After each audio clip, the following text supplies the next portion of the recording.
Bienvenidos al podcast de Frank López. Hoy tenemos un invitado muy especial. Es un joven que representa un liderazgo diferente, no solamente en el reino de los cielos, sino también en todo lugar donde hace falta líderes. Y a mí me da mucho agrado tenerlo aquí con nosotros. Yo quiero que usted abra su corazón, porque hay mucho que podemos aprender de lo que Dios ha hecho en su vida y de lo que Dios está haciendo en su vida. Así que demos la bienvenida a Javier Cornejo. Bienvenido, Javier. Hola, Pastor Frank. Qué bueno gusto que y un estás honor. acá. Gracias, es un honor estar con usted. Háblanos, ¿quién es Javier Cornejo? Javier Cornejo, voy a usar sus palabras de joven porque generalmente ya no las uso así. Que eres joven, jovencito. Soy ecuatoriano, nací en una ciudad que se llama Cuenca, en Ecuador. Vengo de un hogar cristiano. Mis padres han sido pastores por 33 años, así que he crecido ahí. Soy alguien que no tenía idea que Dios podía usar, que nadie creía que Dios podía usar. Ser alguien que, gracias a la misericordia y a la gracia de Dios, he podido trabajar por 17 años ya en el mundo editorial, trabajar con grandes escritores, con grandes autores. Es algo que nunca creí que podría ser posible. ¿Por qué? Porque hace unos 5 o 6 años atrás yo creía que no tenía nada dentro de mí. No sabía para qué era bueno. ¿Pero por qué tú pensabas eso? Porque no tenía un don que se puede ver. ¿Pero algo te pasó que te llevó a cuestionarte? Por supuesto. ¿Qué pasó? Vengo de una familia donde mi abuelo era gobernador, fue diputado, mis tíos son escritores, todos son profesionales en sus industrias, todos han llegado alto, y mis primos, todos excelentes estudiantes. Yo, en cambio, siempre me costó estudiar. Desde segundo grado tenía una maestra después de la escuela que me enseñaba matemáticas. Cuando tenía en primer curso de la secundaria, me quedé en supletorio en 7 materias. En segundo curso me quedé en 6 materias. En tercer curso me quedé en 5 materias. En cuarto, en 4 materias. Creí que la cosa iba mejorando. Y en quinto curso perdí el año. Entonces, soy alguien por quien nadie daba algo como alguien que podría llegar a ser lo que hoy hago. Pensar que tenía la capacidad de escribir nadie podría creerlo, ni siquiera puedo escribir a mano. Tú eres el director de Whitaker Houses en español. Así es. Tú eres el líder. Tú eres la cabeza de la división en español de una de las publicadoras más importantes de libros en Estados Unidos a nivel mundial. Así es. Sin embargo, tú no pasaste el quinto grado. No. ¿Cómo fue que tú llegaste? Porque tú estabas haciendo un extraordinario trabajo. No solamente eres el líder, sino eres muy buen líder. Gracias. Y bajo tu liderazgo tú has puesto a esta compañía en el mundo hispano en un nivel importante. ¿Cómo fue que llegaste a ser el director? La verdad es que siempre digo que la vida se vive hacia adelante, pero se la entiende mirando hacia atrás. Y cuando puedo ver hoy, puedo ver cómo Dios me colocó en cada lugar, en cada momento, en cada situación, cada experiencia. Escribí justo estas palabras de este día. Incluso la noche le agrega belleza a nuestra historia. Y son esos momentos que parece que no hay nada, donde podemos reflexionar y podemos aprender. Y de ese dolor vengo yo. Vengo del dolor de sentir que tengo más, de sentir que fui creado para más, de sentir que puedo hacer más con mi vida. Y sin embargo, no encontraba nada fuera que me mostrara que podía hacer eso. No tengo ningún don que se puede ver, no puedo pintar, no puedo tocar un instrumento, no se puede ver lo que hago. Entonces no sabía para qué era bueno. Hasta que Dios me fue mostrando y me fue guiando y aprendí para qué soy bueno. Aprendí que fui creado con un propósito, que todo ser humano nació con un propósito, a propósito y para un propósito. Yo no sé si tú sabes esto, pero hace muchos años atrás, a ti en un almuerzo o un desayuno en Expolit, que es una convención de libreros y de la industria en Miami muy famosa, yo estaba en un desayuno, al lado mío estaba el dueño de esta compañía, Mr. Whitaker. Sí, sí. Y él me empezó a hablar de ti. Y en esa presentación, ellos te presentaron como el director. ¿Tú te acuerdas de eso? Sí, sí, claro. Y yo le dije a él, ese muchacho que tú estás impulsando, él va a ser un gran líder. Él va a hacer cosas impresionantes. Y la respuesta de él me dice, yo lo sé que así va a ser. Entonces, es importante que mencionemos esto porque no importa tu pasado, no importa tu niñez, ¿sabes? Tú no sabes a quién tú tienes en tu casa.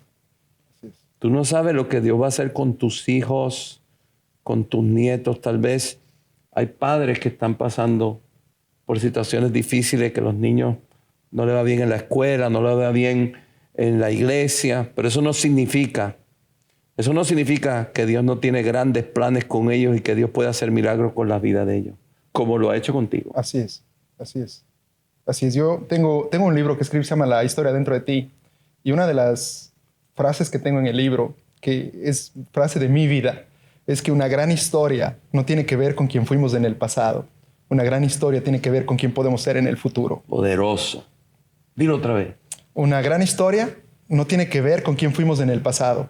Una gran historia tiene que ver con quién podemos ser en el futuro. Y con Cristo Jesús, Él siempre tiene una gran historia para nuestra vida. Así es, dice Jeremías 29:11, porque yo sé los planes que tengo para ti, planes de bien y no de mal, para darte un futuro y una esperanza. Es decir, para darte una gran historia. Dios tiene planificado eso para nosotros. Sabes que me identifico mucho contigo porque yo saqué F en oratoria. Y es pastor. Éramos 12 en la clase, pues nadie quería estar en esa clase. Y yo era el número 12. Y hoy en día me dedico a eso. Las cosas que hace Dios son increíbles. Hablando de tu función en Whitaker en español como director. Soy el director de la división en español de Whitaker House.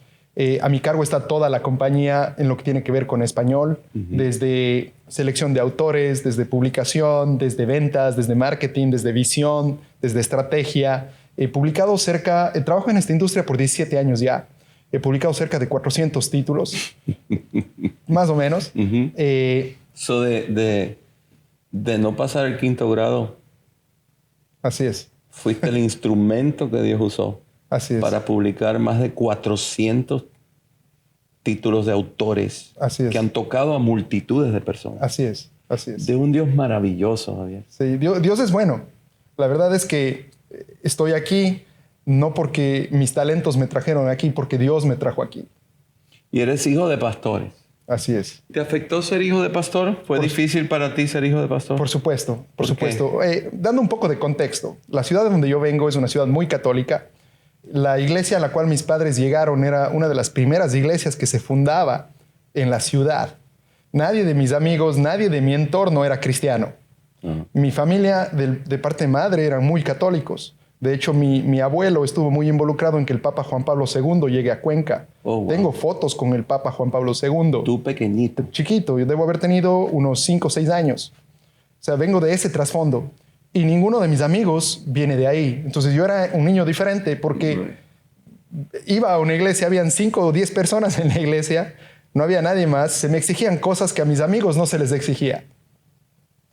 Y había una presión, había una dualidad en mi vida. Quería ser normal como los demás, pero por otro lado sabía que muchas de las cosas que se hacía allá estaban mal. Me sentía dividido siempre en lo que hacía. Vivía frustrado de por qué no puedo ser como los demás. Y cuando crecí en la iglesia, cualquier cosa que yo hacía me decían, no, tú eres el hijo del pastor. ¿Cómo puede hacer eso el hijo del pastor? Me acuerdo claramente una época, debo haber tenido 19 años. Eso hace daño, ¿verdad? Sí, mucho daño. Hace bastante daño, sobre todo en los hijos de pastores que no elegimos la profesión de nuestros padres. Right. Que son todos. Que son todos. Porque nadie elige la profesión de su padre. Nadie elige a su papá. Pero somos juzgados por la profesión de nuestros padres. Sí. No todo el mundo es juzgado por la profesión de sus padres. ¿Qué consejo tú dieras a los pastores? Quiero que aconsejes ahora a los pastores. Como a mí. Yo tengo 3 hijos y una nietecita. ¿Qué consejo tú me dieras para proteger a mis hijos? Y también, ¿qué consejo tú dieras a los hijos de los pastores? La verdad es que lo que les puedo decir a los pastores es tengan comunicación con sus hijos. No sacrifiquen lo importante en el altar de lo urgente. Muchas veces para un pastor es urgente todo lo que pasa en la iglesia. La gente no sabe lo que pasa en la iglesia. La gente no sabe cómo son sus conversaciones de mesa, de que tal persona le está pasando esto, de que cómo la carga que tienen, las peleas que hay. Cuando la iglesia no tiene para pagar algo, no saben que el pastor tiene que sacar o vender su auto o vender sus cosas. Nadie sabe el sacrificio. Pero eso no es lo más importante en la vida. Lo más importante en la vida son los hijos. Y muchos pastores creen que por servir a Dios, su prioridad es la iglesia, cuando su prioridad es su familia. Así es. Entonces, para mí, cualquier pastor, cualquier persona debe saber que nunca debe sacrificar aquellas cosas que son importantes en el altar de lo urgente. Porque lo urgente siempre va a haber, pero lo importante se puede perder. Y lo importante sigue siendo más importante que lo urgente. Así es. Ante los ojos de Dios. Así es. Y entendemos que cuando la familia pastoral está bien, entonces la iglesia va a estar bien. Así es. La iglesia será un reflejo del trabajo y las prioridades del corazón del pastor en referente a su familia. Así es. Edwin Louis Cole decía que el carácter del reino emana del carácter del rey. Como es la iglesia, viene del carácter de Dios. Pero generalmente, como es un padre, es su hogar. Como es el gerente de una empresa, es la empresa. Porque el carácter del reino emana del carácter del rey. Yes. Es un principio. Lo que está en la cabeza va. ¿Y qué le dirías a los hijos de los pastores? Porque nosotros también cometemos errores. No significa que no los amamos. No significa que diéramos la vida por nuestros hijos. Así es. ¿Cómo los hijos pueden tener misericordia con los papás que son pastores? Hay que poder aprender a ver cuál es el propósito de la vida de nuestros padres y saber que son humanos y saber que batallan y saber que nos aman y que no siempre nos van a expresar su amor como nosotros quisiéramos que lo expresen, pero siempre nos aman. Yes. Y simplemente aférrense a Dios y entiendan que el propósito, que es un privilegio ser hijo de pastor. Porque si bien hay momentos duros, hay muchos momentos increíbles. He podido compartir con personas que su sola presencia, como usted, su sola presencia me multiplica. Su sola presencia me hace crecer, me obliga a crecer. No soy el mismo después de esta conversación.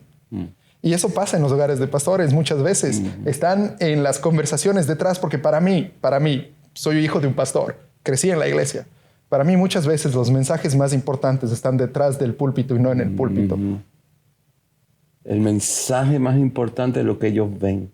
Por eso yo le digo a la iglesia, tus hijos no se van de la iglesia si tus hijos ven a Dios en tu casa. Exacto. Ellos pueden ver a Dios en la iglesia y se van. Pero si ellos ven a Dios en tu casa, tus hijos no se van a ir de la iglesia. Así es. Así es como es. Hablemos de tu libro, El Puente, tu segundo libro. Sí, este es mi segundo libro, El Puente. Me encanta el subtítulo, de la posibilidad a la realidad. El título, ¿de qué habla? ¿Qué significa el puente? Háblame de eso. El puente es un lugar de conexión. Ajá. El puente es algo que conecta dos realidades. El puente conecta quién soy con quién quiero ser. Y El Puente en verdad es un libro sobre estrategia, porque considero que la estrategia es el puente entre lo que hoy es una posibilidad, pero mañana puede ser una realidad.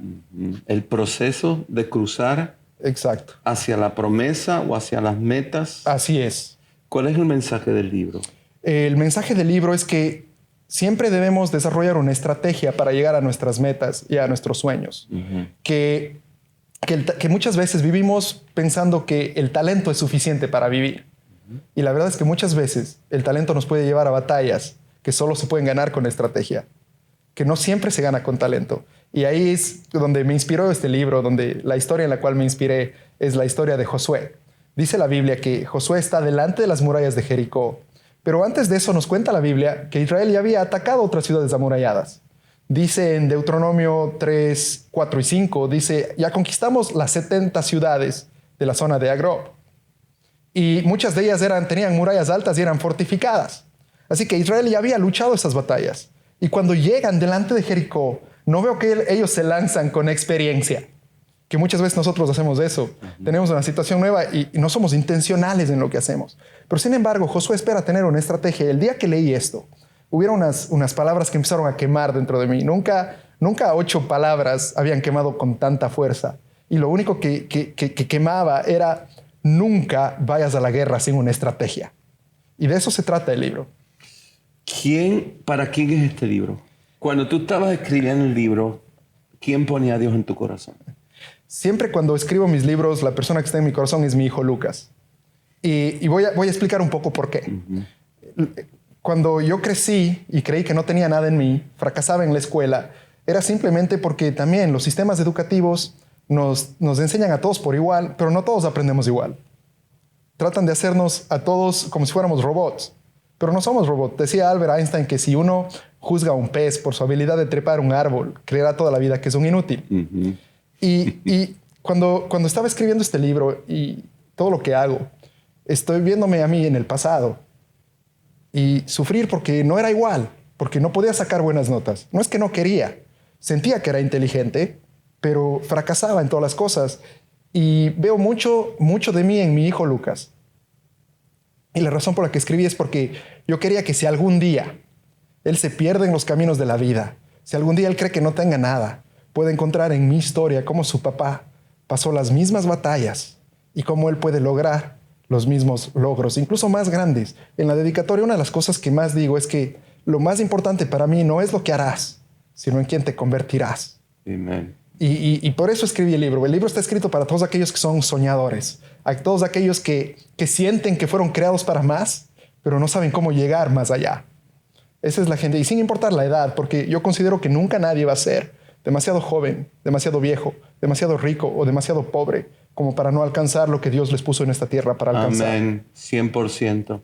Ahora, hablemos del libro entonces específicamente, El Puente. Ajá. Las estrategias.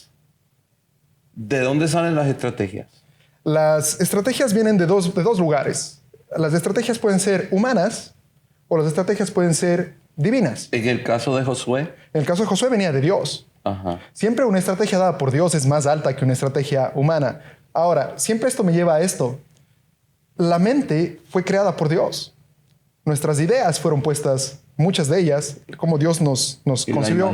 La imaginación nos la regaló Dios. La creatividad. La creatividad nos la regaló Dios. Y entonces el ser humano es un ser creativo por naturaleza. Sí. Todo lo que tenemos aquí, este micrófono, las luces, fue creado por el hombre. Y sin embargo, muchas veces no tomamos el tiempo para desarrollar estrategia por las cosas que queremos, para pedirle a Dios las cosas que queremos. Me encanta este principio que dice, todos buscamos victoria. En cualquier área de la vida, todos queremos tener victoria. Nadie quiere ser un fracasado. Y oramos por victoria, le pedimos a Dios por victoria, pero Dios nos da estrategia. De ahí viene un poco el libro. La victoria no la da Dios porque la mandan una palomita blanca del cielo y te la da. Exactamente, no. La victoria te da una estrategia. Dios te da una estrategia. Así es. Para tú alcanzar la victoria. Así es, así es. Cuando hablamos de estrategia, defíneme lo que tú quieres hablar, lo que significa estrategia. Pasos pensados para llegar al lugar anhelado. Pasos pensados para llegar al lugar anhelado. Exactamente. Y esos pasos te los da Dios. Nos lo da Dios, pero hay muchas cosas que dependen de nosotros que también. Dios ya lo dio Sí. en la habilidad creativa de nosotros. Exacto, porque Dios siempre cumple su parte. Y Él simplemente está esperando que nosotros cumplamos la nuestra. Pero no podemos solamente depender en nuestra habilidad creativa.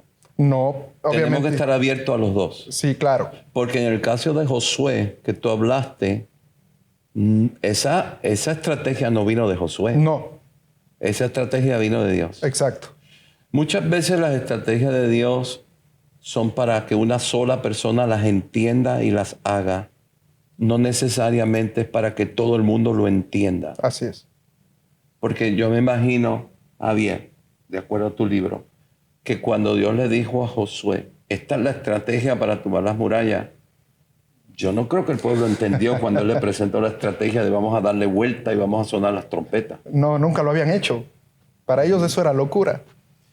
Podemos decir que esa es la fe que Dios requiere en un líder para tener éxito en todo tipo de victoria. Así es. Y yo creo que la fe está mejor demostrada como valor. Empiezo el libro diciendo esto. Nada sucede hasta que no tenemos el valor de comenzar. Pero si bien necesitamos valor para comenzar, necesitamos sabiduría para terminar. El valor es nuestro lado, la sabiduría es del lado de Dios. Porque la gente cree a veces que el valor es una habilidad, pero el valor no es una habilidad. El valor es algo que todos podemos tener. Porque si tenemos la capacidad de sentir temor, tenemos la capacidad de tener valor. Así que el valor es nuestra parte. ¿Cómo vino el valor a ti?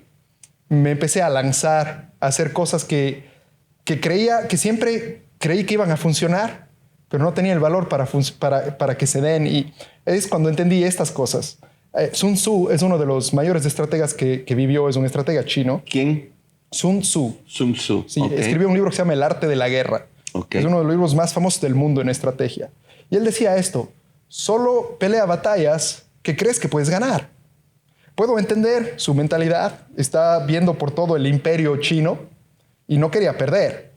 Pero con Dios no tenemos que entrar solo en batallas que se pueden ganar, porque la habilidad de un gran guerrero no está en luchar batallas que parecen ganadas, sino en levantarse y luchar batallas que parecen perdidas.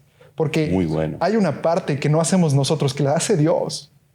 Yo siempre digo esto: si uno puede alcanzar sus sueños por sí solo, sus sueños son demasiado pequeños. Si uno puede alcanzar sus metas solo, nuestras metas son demasiado pequeños. Porque los grandes sueños, las grandes metas, se requieren que Dios esté de nuestro lado. So, toda gran conquista siempre va a exigir un nivel y un componente de fe, Exacto, exacto. de que va más allá de la estrategia humana o de la creatividad humana. Exacto. Por eso empiezo el libro con valor y termino el libro con crecimiento. Porque también las cosas no se acaban porque llegue hasta este punto. Siempre hay nuevas batallas, siempre hay nuevos sueños. Y eso requiere, en verdad, el crecer es la evidencia de que tenemos la fe de que cosas más grandes van a suceder. Porque si yo no creo que cosas más grandes pueden suceder, ¿para qué voy a crecer? Pero es necesario, muchas veces, los sueños que Dios ha puesto dentro de nosotros y las metas que Dios ha puesto dentro de nosotros no se cumplen simplemente porque no hemos crecido en la persona que Dios puede hacer posible todas las cosas. Porque estoy convencido de que nuestro futuro es mucho más grande de quienes somos en el presente. De que los planes de Dios para nosotros son mucho más grandes de quienes somos hoy. Entonces tenemos que, para poder llegar ahí, hay que crecer. Eso requiere fe. Porque el crecimiento, aunque suena lindo, aunque suena fácil, el crecimiento demanda dolor. Hay cosas que se tienen que sacrificar. Y muchas veces tenemos miedo al dolor. Ahí es otro de los principios que me encanta, que es este: o aumentamos nuestra capacidad de sentir dolor, o reducimos el tamaño de nuestros sueños al dolor que estamos dispuestos a tolerar. Entonces, siempre se requiere fe. Uno de mis principios de vida es este: más que alas para volar, se necesita valor para saltar. Eso fue lo que hizo Pedro, ¿no? Así es. Saltó al agua simplemente porque Dios le dijo, salta. Exacto. Y eso fue lo que hizo Josué. Exacto. Cuando le dijo, ve a Jericó y dile a los adoradores y a los sacerdotes que den vuelta. Y es lo que hizo Noé cuando hizo el arca. Es lo que hizo Noé cuando hizo el arca. Podemos decir que los líderes que Dios está levantando para hacer grandes cosas son aquellos que han aprendido a saltar. Han aprendido a saltar, pero si bien se requiere, como decía, nada sucede hasta que no tenemos el valor de comenzar. Se requiere sabiduría para terminar. No solo porque salté significa que llegué. Saltar es el primer paso. Luego necesito estrategia. Pero ellos todos saltaron porque Dios habló primero. Así es. No saltaron solo porque sí. O sea, ellos no eran unos fanáticos de fe. No. Ellos tenían una palabra de Dios y en esa palabra saltaron. Exacto. Antes de saltar, tenemos que buscar la palabra de Dios, tenemos que buscar la voluntad de Dios y tenemos que buscar los comandos de Dios, porque fueron comandos los que Él dio. Así es. Eran comandos y nosotros los obedecimos y saltamos y ahí vino la victoria. Así es. Y para mí muchas veces los comandos de Dios vienen a través del pensamiento. Y el problema es que no nos damos tiempo para pensar. Pero un minuto pensando es mejor que una hora hablando. Pero pasamos hablando y no pasamos pensando. Dice la ciencia que el ser humano tiene entre 65,000 a 80,000 pensamientos diarios, todos los días. Pero sin embargo, el 85 al 90% de estos pensamientos son negativos. ¿Cómo sería si el ser humano utilizara todos estos pensamientos para alcanzar las cosas que Dios nos creó para alcanzar? ¿Cómo oiríamos la voz de Dios si es que estos pensamientos fueran de acuerdo a su palabra, de acuerdo a lo que Él nos quiere decir? No habría nada que no podríamos alcanzar si pusiéramos nuestros pensamientos a trabajar. Javier, déjame hacerte una pregunta. ¿Cuál es tu perspectiva acerca de la iglesia hispana?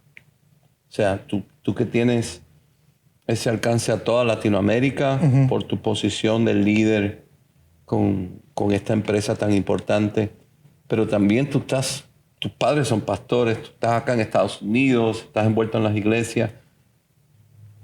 ¿Qué necesita la iglesia? ¿Cuál es tu perspectiva? ¿Qué está pasando? ¿Cuáles son los cambios que tu generación necesita para alcanzar la victoria? Hay dos cosas que retumban conmigo.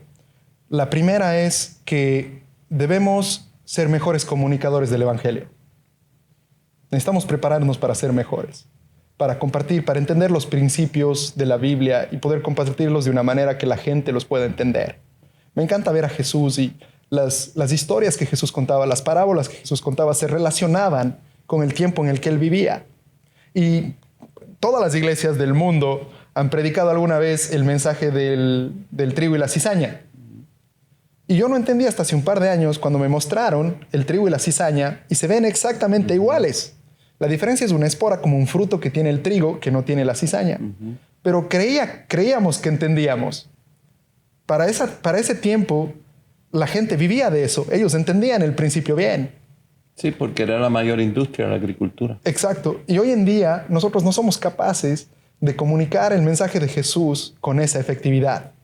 Es el mensaje más esperado por el mundo. Es el mensaje más anhelado del corazón. Es el amor de Jesús. ¿Tú crees que si los predicadores cambian la manera en que predican, hubiera más personas que se salvaran? Sí. Creo que llegaríamos a más lugares. ¿Cuáles son los cambios? Uno es aprender a ser un mejor comunicador en todas las áreas, desde la investigación, desde la comunicación, entender bien eso. Pero hay otro. Cuando empezamos esta pregunta, dije que habían dos cosas que yo observo. Una es ser mejores comunicadores. Dos es saber que podemos ser buenos en cualquier cosa que hagamos y que podemos servir a Dios en cualquier posición que tengamos. ¿Quién dijo que las únicas posiciones que un hijo de Dios puede tener es pastor o es ministro de alabanza? I agree. Uno puede ser dentro de la iglesia, ¿no? Y cuando yo crecía, la gente decía, yo quiero que mi hijo sirva a Dios con todos sus dones.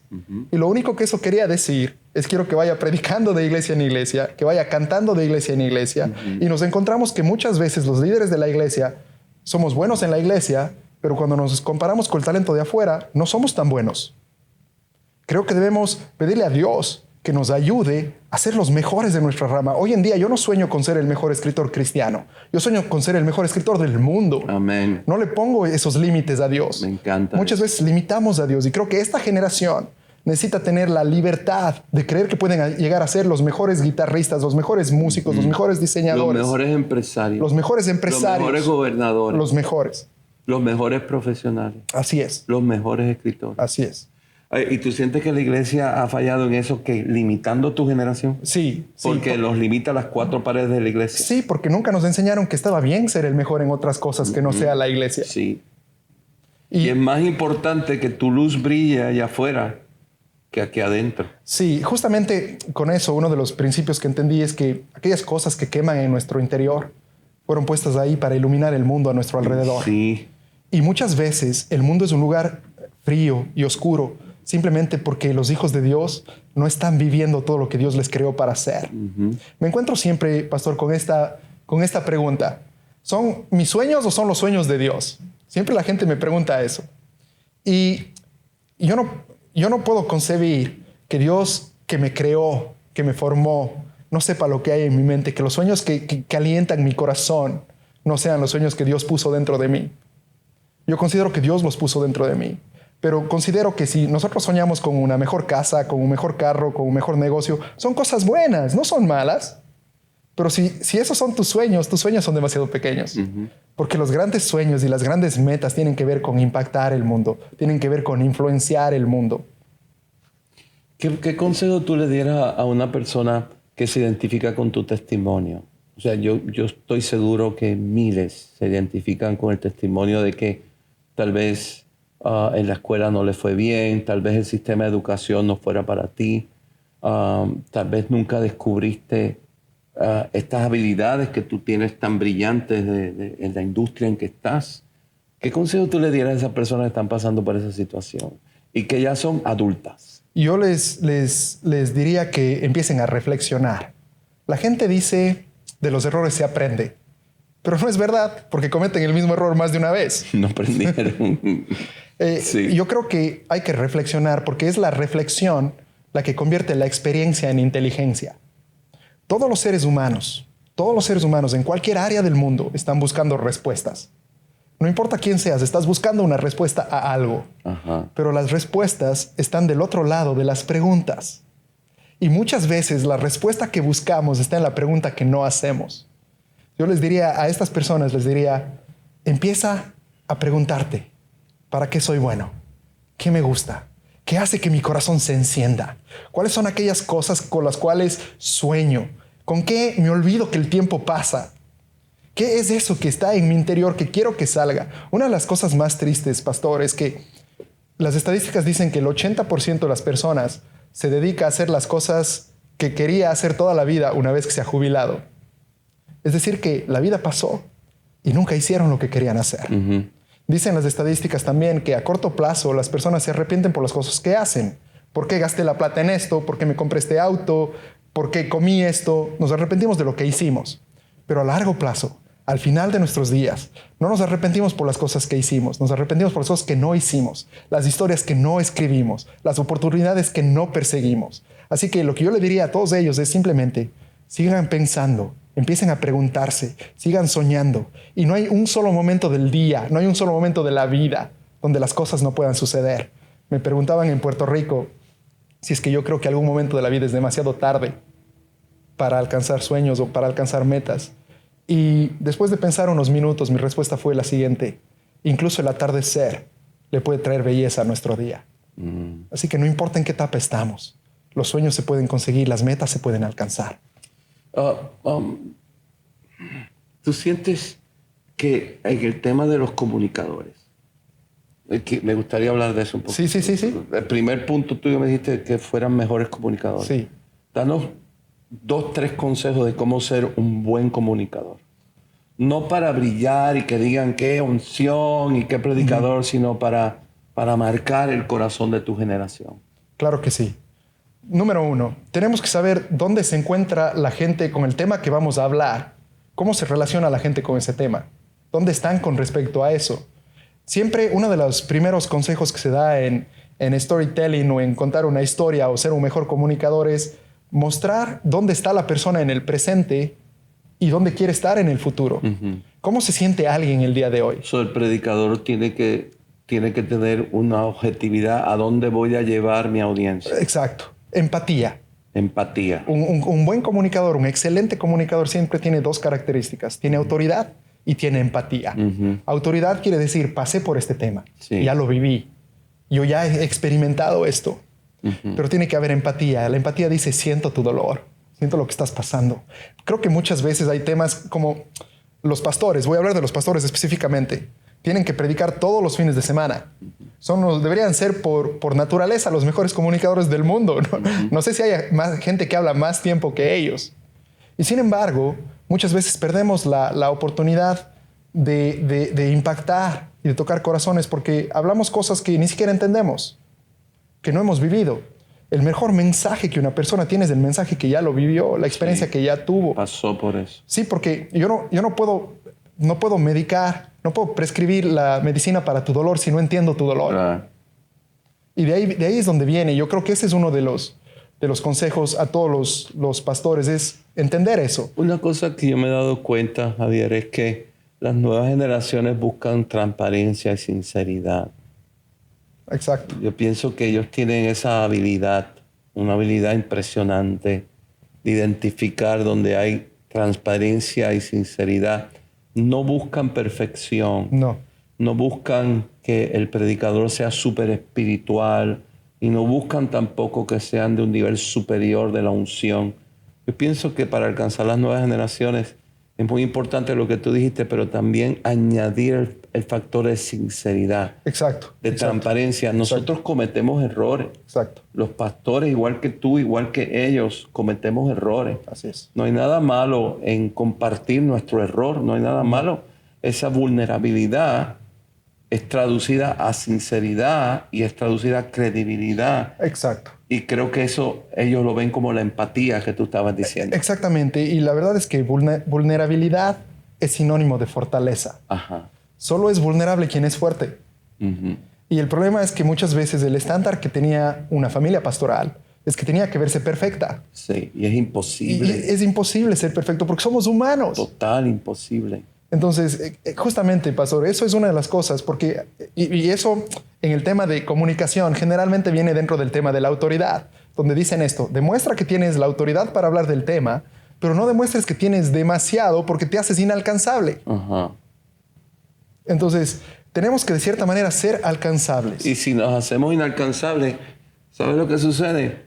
Que nos convertimos en ídolos. Y hay muchos ídolos en la iglesia cristiana por líderes que se hacen inalcanzables, como superior, como experiencia superior con Dios, como que yo estoy por arriba de ti, como que...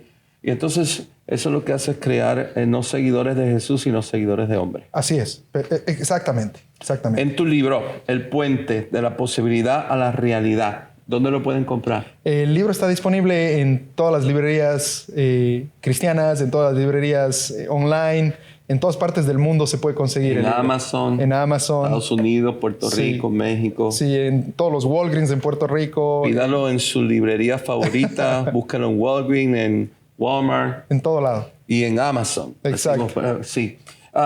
¿Qué más quieres comunicarnos acerca del libro? Hay una parte que me encanta del libro y siempre creo que es algo que me gusta compartir. Dice, en 1968, en las Olimpiadas de México, había un corredor que se llamaba Joseph Stephen Aquari. Y Joseph Stephen Aquari vino a competir la maratón. Y cerca del kilómetro 19 se cayó y se quebró y se luxó la cadera. Sí. Se levantó y siguió corriendo. Sí. Me encantaría decir que llegó primero, pero no llegó primero, llegó último. Y cuando llegó, algunos periodistas que todavía estaban ahí se le acercaron y le dijeron, ¿por qué seguiste corriendo? Y él dijo, mi país no me envió a 5,000 millas de distancia para empezar la carrera.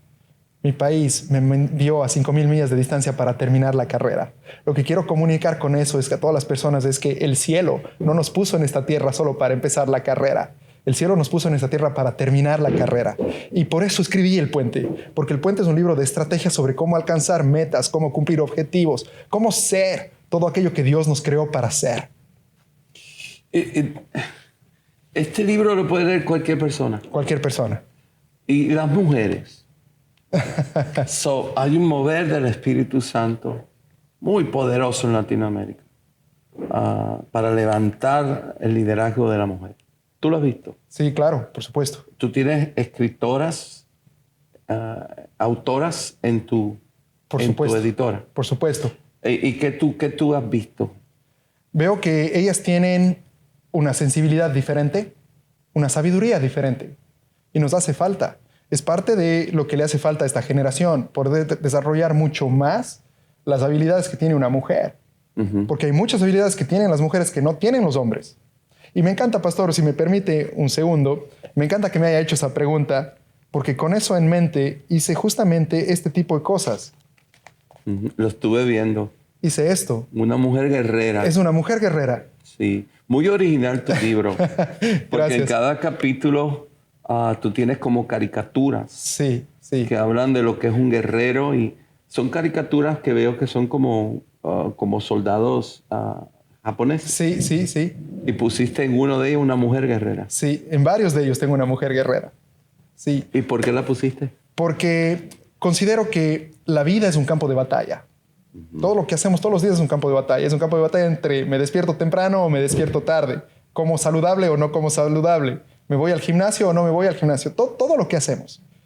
Y con eso en mente, quería representar que todos podemos ganar la batalla, que todos podemos luchar la batalla. Por eso tengo mujeres ahí, tengo hombres ahí. Y hay un capítulo sobre personas donde uno abre la ilustración y hay hombres y mujeres. Porque en esta vida todos estamos luchando. No hay una sola persona que no esté luchando con algo. Y estamos viendo como un mover del Espíritu Santo que tiene un favor muy especial en las mujeres. En predicadoras, en pastoras, en empresarias, en el área político. Y yo pienso que es el mismo Dios, porque Dios se fija en el corazón. Así es. Dios busca lealtad. Así es. Y donde Dios encuentra lealtad, a él no le importa el sexo, a él no le importa si hablas inglés o español, a él no le importa tus papeles, a él no le importa tu educación. Con un corazón que es leal, Dios puede hacer maravillas y prodigios. Así es. ¿Algo más que quieras hablarnos del puente?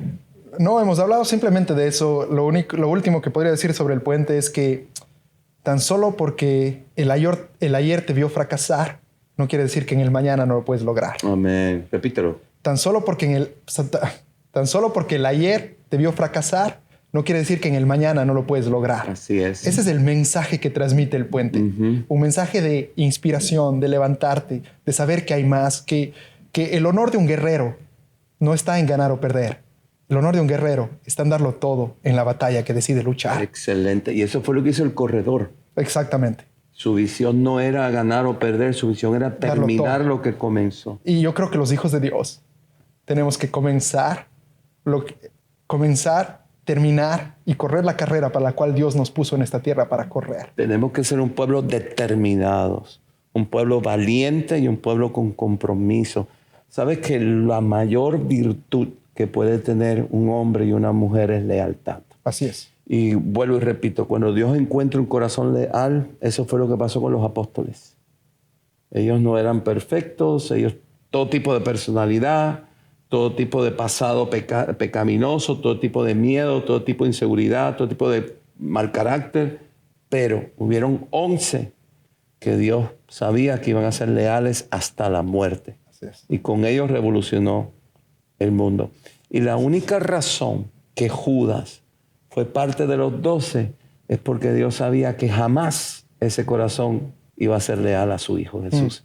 Y Él lo necesitaba para darle credibilidad a la Biblia. Así es. Así que busquemos el libro, vamos a todos a comprarlo, vamos a leerlo. Javier, muchas gracias. Muchísimas gracias, Dios Pastor te bendiga Frank. mucho más. Gracias. Que publiques miles de libros más y que escribas muchos más. Gracias, un honor haber estado con usted. Gracias, Javier. Nos vemos pronto. Muchas gracias. Vaya a nuestro canal de YouTube y suscríbase y hágale un clic a las campanitas. Nos vemos muy pronto en un próximo podcast. Dios los bendiga. Hola, soy Frank López y quiero invitarle a mi nuevo podcast. Conéctate en YouTube. Frank López JWC. Vamos a estar hablando de gobierno, de empresas y de liderazgo. Y hazle un clic a la campanita.